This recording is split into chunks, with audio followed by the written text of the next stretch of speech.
First Church. It is good to have you here today.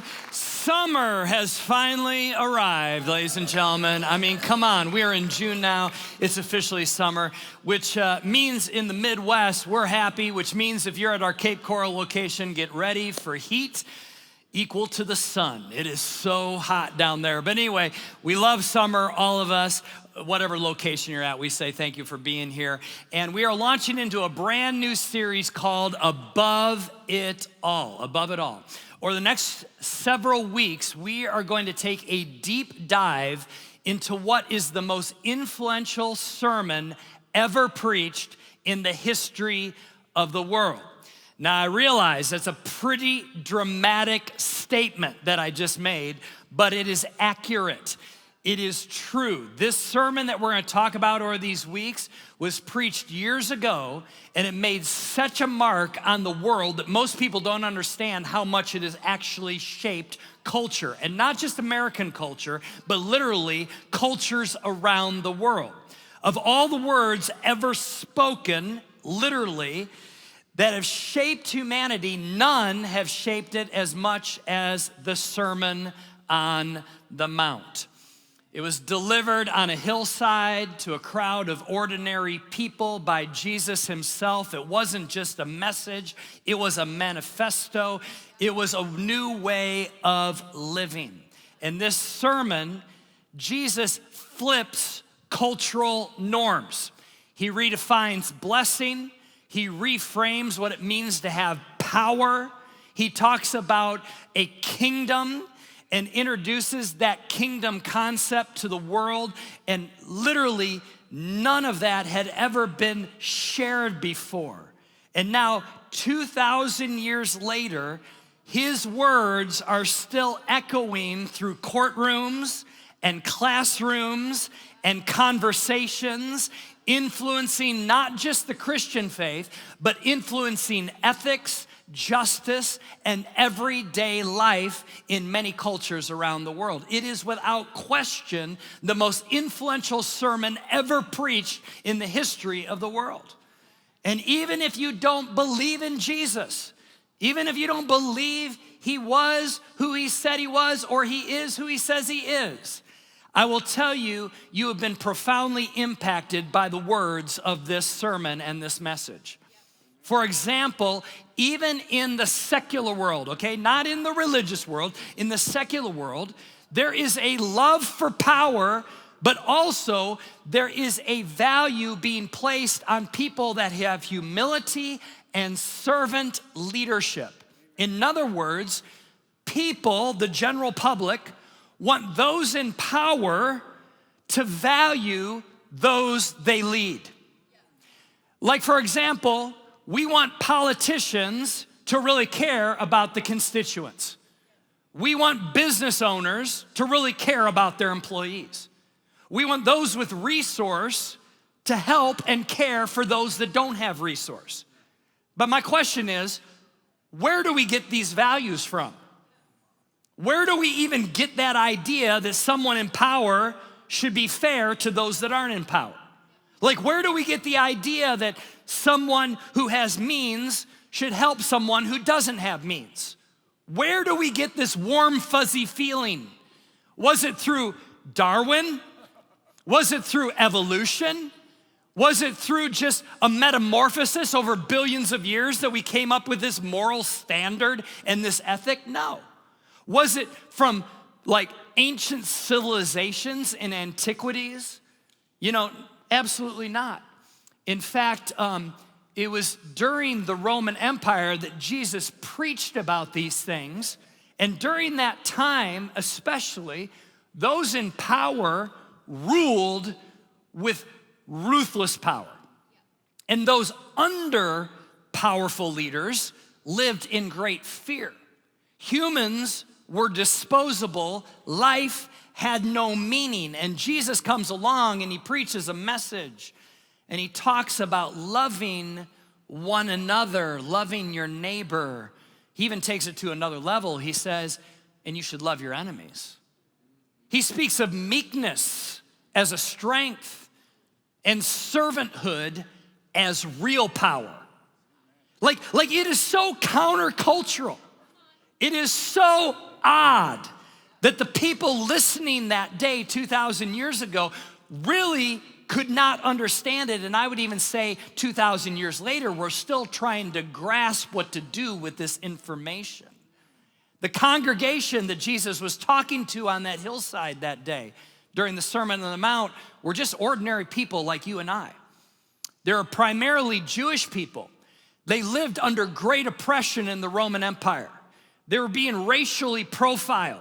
They were being used and abused. They didn't have as many rights as other people that were in the community. They were being forced to accept values and morality that they did not like. In fact, it was lower than the values that they had been taught. And to this people, Jesus said, there's a different way to live, and there's a way to respond to injustice and to have an abundant life. Like Jesus was like, hey, you don't treat people like they have no value. In fact, if you're meek, you're gonna inherit the earth. He'd say things like, don't respond to people the way that they act towards you.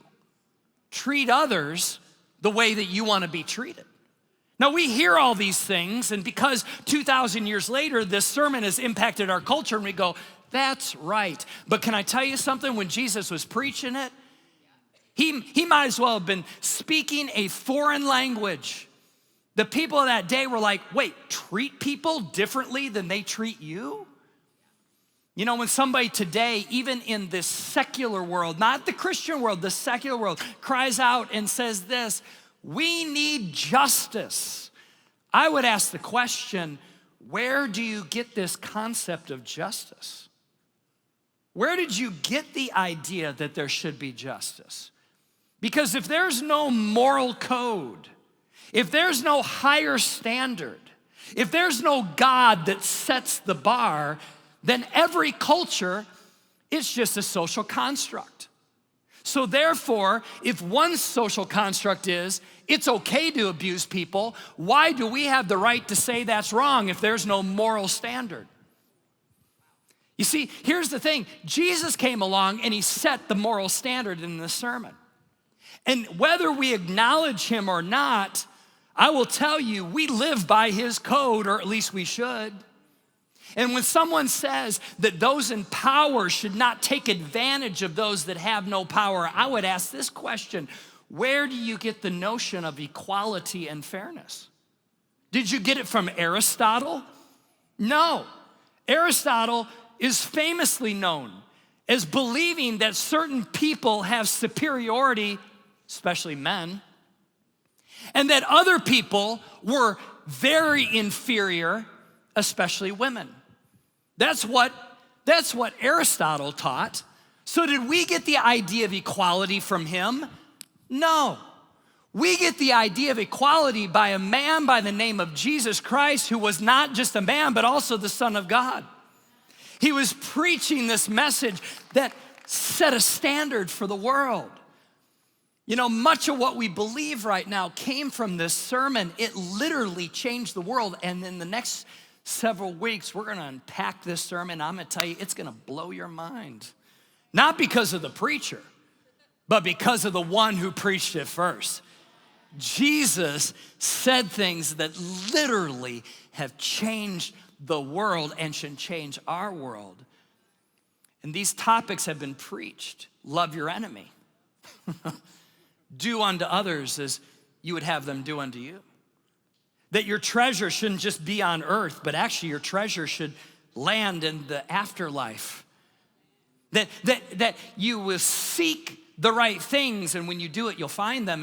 And then this life is not a wide road, it's actually a narrow gate. And do not judge, or otherwise you will be judged. I mean, these are concepts he's talking about in this sermon that many of them you've heard of before. Maybe you don't even all the way understand them, but they're powerful ways to live. And he starts this entire message with a list of what is called Beatitudes. And they're just statements that are powerful. And then he begins his sermon. But when he begins his sermon, he lays the foundation of the sermon. Like he basically lays the bedrock, and then everything that he builds over the next couple chapters that are found in Matthew that record his message, everything else is built upon this idea. And the foundation that he starts the sermon with, the most powerful sermon in the entire world that's influenced literally billions of people, this is the concept he starts with. You ready? Here it is. You're different. In fact, turn the person next to you and say, I've always thought you're different.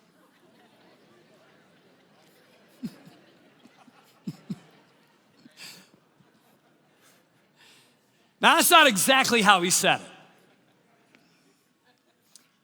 But Jesus was basically saying, before he got in these world-changing new ways of living, like giving us all of these ideas on how to live, he sets the stage with this idea. You're not meant to blend in, you're meant to stand out. This is how he starts it. If you're a Christ follower, if you say, I am a Christian, I'm a Christ follower, yet you want to fit into culture, you're gonna get frustrated quickly either with culture or with Christ. Because here's the thing, as a Christ follower, Jesus starts his sermon with, you're not fitting in. You're not blending in. You're different. In fact, it was what's written by a theologian said this, that this sermon, in other words, the Sermon on the Mount, therefore is not a list of requirements, but rather a description of a life of a people gathered by and around Jesus. In other words, this message is basically how we are to live. And Jesus is not just talking to anybody, he's talking to this group of people on a hillside, and he's saying, you wanna be my follower? You wanna be, they didn't even have the term Christian back then, but I'm gonna insert it. If you wanna be a Christian, well, this is what it means to be a Christian. He says this, you are the salt of the earth. But if a salt loses its saltiness, how can it be made salty again? It is no longer good for anything except to be thrown out and trampled underfoot. You are the light of the world. A town built on a hill cannot be hidden. Neither do people light a lamp and put it under a bowl. Instead, they put it on its stand and it gives light to everyone in the house. In the same way, let your light shine before others that they may see your good deeds and glorify your Father in heaven. Like these are metaphors. This is how he launches into a sermon. He starts off with like, you're salt of the earth. You're light of the world. These are the metaphors. You're salt of the earth, you're light of the world, you're a city on a hill. Now, listen, before Jesus talks about how we should live, he describes who we are. We're light, we're salt, we're like a city. Many of you know this. I've told the story on Sunday mornings before, but on October 7th of 2023, Jen and I landed in Tel Aviv the morning that Hamas invaded Israel and created all kinds of evil terrorist acts and killed people and took people captive. We landed on the day and the morning, literally the morning that the war started. And we were just over there to do a Holy Lands tour. And a war broke out. And I've told the story about how we had to get back to America and how it required a lot of people praying and God's hand of protection was on us. I'm not gonna go into that story today, but before we found our way out of Israel and to Amman, Jordan, to fly to Dubai, to fly to Amsterdam, to fly to Chicago, I mean, it was quite a long journey. Before we did that, we actually had a few hours to be able to go to the location where many historians, biblical historians, believe that the Sermon on the Mount took place. Like, we actually went to the physical location. And we stood on the hillside. In fact, here's a picture of that day. By the way, this was literally the day the war broke out. And we were standing there. In the background, you can see the Sea of Galilee. It's in the north of Israel. And this is where we believe Jesus taught the most powerful sermon ever preached. And he uses these metaphors, salt, light, city on a hill. They're not random. He didn't just like pick these ideas like, I need some metaphors, salt, light, city. No. Where I'm standing right there, right down the road, there's a town by the name of Magdala. Magdala is known for a famous resident. Her name was Mary Magdalene. Mary of Magdala, Mary Magdalene. So she lived in this little town called Magdala. Magdala was actually along what they called a highway, what we would call a very wide path. And this highway ran kind of north and south, and a lot of people would travel it, and this little town was kind of like a market. In fact, here's a picture of the remains of it today. It was just excavated in the last 10 years. This is the market of Magdala. And one of the primary things that they sold in this town were fish. Fish that was caught at the Sea of Galilee, because it's literally right next to the sea. So you know how Jesus would say fishers of men, and like Peter was a fisherman? Okay, there were these people that by trade, they were fishermen, and they would catch fish, they'd bring it and sell the fish in the town of Magdala. Now, historians believe that some of the fish that was sold in this town, actually because it was along this highway, that fish would actually make its way as far away as places like Italy. Now, the only way that you could transfer fish from Israel, modern day Israel, to let's say Rome, is that you had to pack the fish in salt, because salt was a preservative, and it would preserve the fish for a very long journey.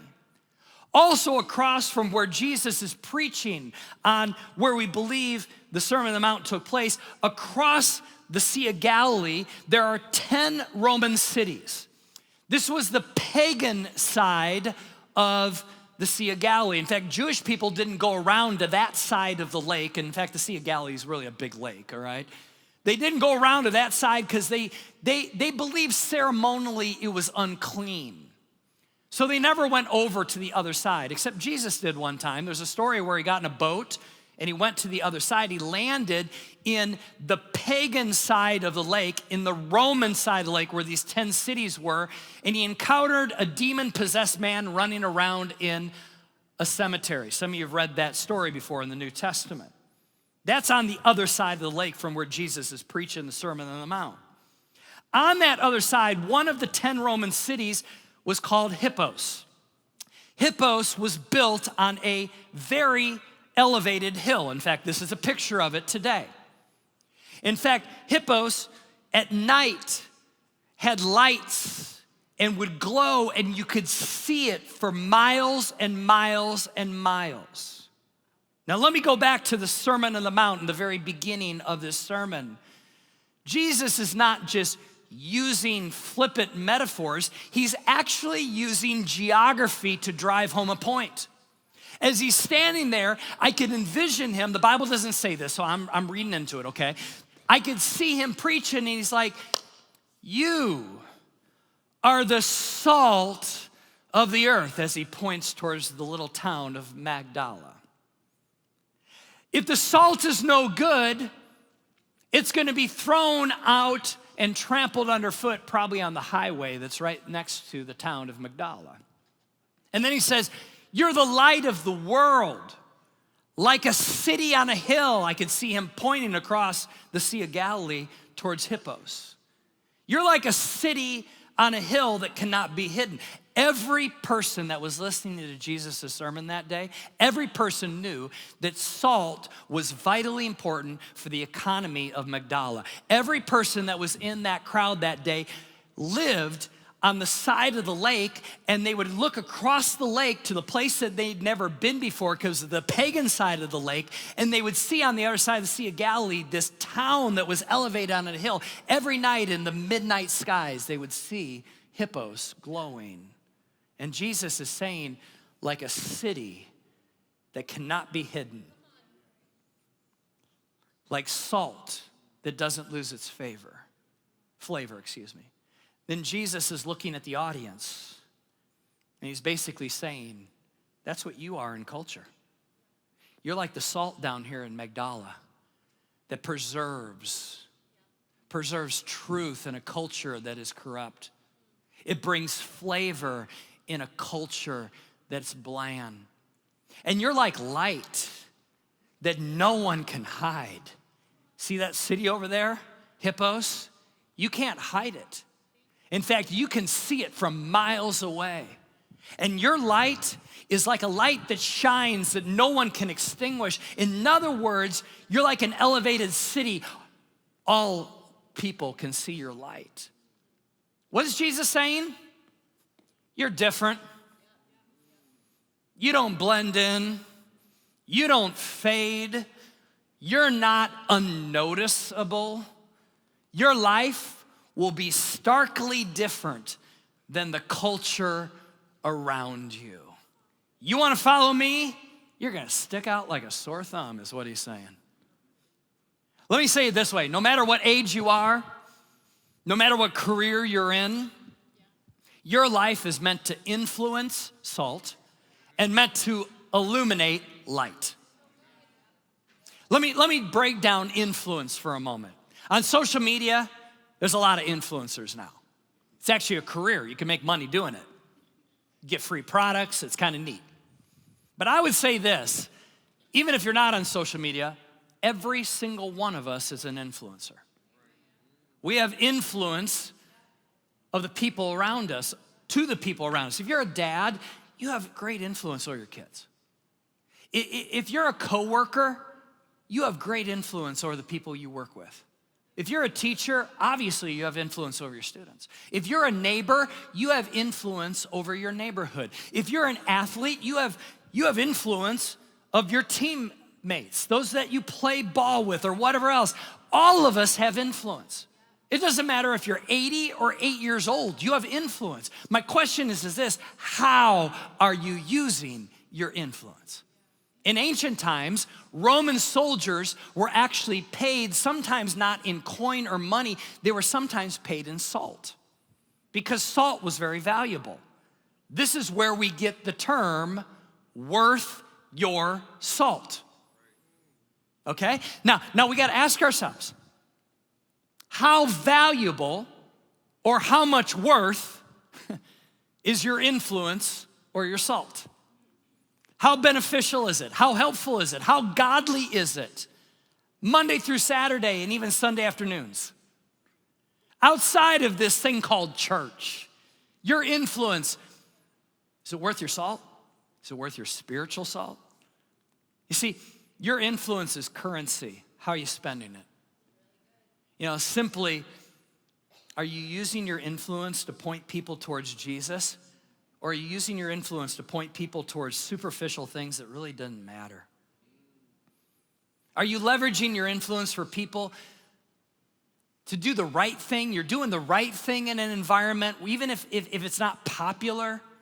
Are you sticking out like a sore thumb at work, at school, in your neighborhood? Are you living your life to the best of your ability? Now, none of us are perfect, but to the best of your ability to make Jesus' name famous so that Jesus is the focus. Like Kyle talked about last week, you know, not lukewarm faith, but rather faith that points people to following Jesus, a clear faith. Now, we all have a long ways to go on this. I do, you do. But if we start paying attention to our influence, we're not just going to work, we're not just going to school, we're not just on that golf course, we're not just playing that sport, we're not just going to that gym, we're not just going to that coffee shop, we're not just living in that neighborhood, but rather instead, if we start paying attention to the influence that we have, that will go a long way. We ask ourselves these questions like, are we bringing the flavor of God into our workplace? Are we preserving God's truth in a culture where everybody is just inventing truth out of convenience? It doesn't take a lot of salt to change something. Let me ask this. You ever put too much salt on your food? It just takes a little bit of salt to make it have flavor. In other words, you don't have to be the Pope. You don't have to be Billy Graham. You don't have to be Mother Teresa or some other spiritual leader. You don't have to be that. You can be an agent of change right where you're at because a little bit of salt changes a lot. Your small choices can have a big influence for God. Don't overcomplicate it. Don't think you need a microphone or a stage. Don't think you need a title. Don't think you need a degree. Don't think you need any sort of qualifications or any sort of someone coming and knighting you or blessing you or whatever else. Where you are at, you can be salt. You can give flavor and preserve God's truth right where you're at. Secondly, illuminate. We are light. Like a city on a hill, like Hippos. Has anyone noticed the world seems to be getting a lot darker? Or is it just me? Am I getting old? Well, the answer to that is yes, I am getting old. But I also think yes, I think the world is getting dark. Our conversations are darker. Our language we use with one another is darker. Our media is darker. Our thoughts are darker. Our actions, it seems like, are darker, just generally speaking. Now, has there been worse times in history? Yeah, probably. But in my lifetime, it feels like it's dark. A dark world needs a bright church. It doesn't need a church that's trying to hide its light. It needs a church that's high on a hill like a city. You're a carrier of God's word and a carrier of God's spirit. You bring hope to this world. You bring love.